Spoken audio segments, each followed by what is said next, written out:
Tingnan mo to. So, kinat yung flood control. No? Kinat nyo. Kinat nila kasi to make way for the bridge. Diba? Ito ang malaking problema talaga kapag hindi tinatapos ng mabilis. Pag umulan, kakainin ng tubig yan. Pasok. Okay? Dahil hindi napondohan to, kakainin, sisirain niya yung pati yung flood control. So, double whammy tayo dito. Hindi natin natapos, hindi nagagamit ng mga tao, nakikita nila ganyan, kaya nagagalit. Tapos, pagka umulan, gumaki itong ilog na to, yan o, pinapasok na yan o. Papasok na yung tubig dyan, papasok yung tubig doon, pati yung flood control sisirain. Diba? Yan ang problema. Kaya nga, hindi na pwede ito. RD. Yes, sir. Ito talaga, DE. Ito talaga, bagong rules natin for 27. Hindi ako tatanggap ng new. Ang gusto ko, ubusin nyo muna yung ceiling ninyo, yung allocation ninyo, para tapusin lahat to. Kasi ang problema, itong mga dating dito sa dating administrasyon,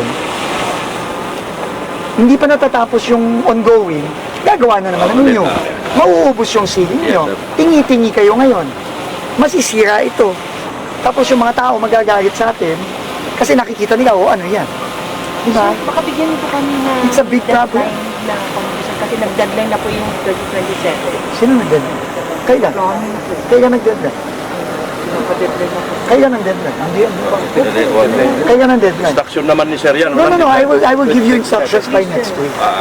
Can you tell, Shane, Planning. Dick na yung 2027, we have to move that deadline because Reason. kasi hindi pwede to. Kaya ba ang deadline? February po. Anong February? February pa naman eh. Anong day? Bakit ang bata? 9 po. Hindi siguro, can you call me? Ito po tinatanong. I will extend that deadline.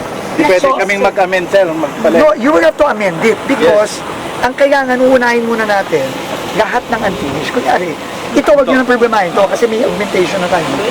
So, Kasali rin sa low hanging ito, sir. Huwag nyo nang isama yung mga sinama nyo sa lohan. Yes po. Kasi matatapos na yun.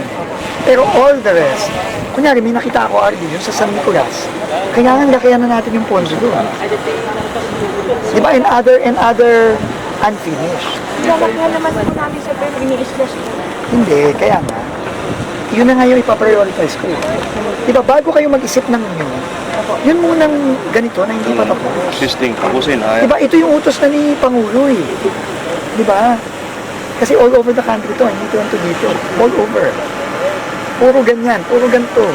Kasi nga, tingi-tingi yung pondo. Buti nga ito, swerte tayo, 2025 pa lang to. Yung mga ibang nakita ko, 10 years na eh. Diba? Hindi pa rin napupondo, hindi pa rin natatapos eh. Buti nga ito, 1 year, wala pang 1 year eh. Natatapos. Diba? So yun, so ganun tayo Yes, sir. From now on, yung munang unfinished, uunahin nyo yun. Pag naubos na yung ceiling nyo for unfinished, wala na, yun na yun. Diba, wala na munang new. Diba, unfinished muna. Pero huwag nyo na isama to kasi may augmentation na tayo. Yes. Ha? Yes. Di, huwag mo na isama to. Opo. Pero yan, tinan mo yan. Pag nagtagugan, hindi pa nakasarayan, sisirain na naman yan.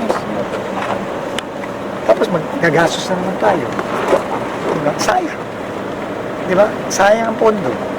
Tapos, galit pa yung tao kasi may nakikita silang ganyan. Akala nila, ghost project, ikakaumpisa pa lang naman pala nung 2025 nito. Tapusin na natin.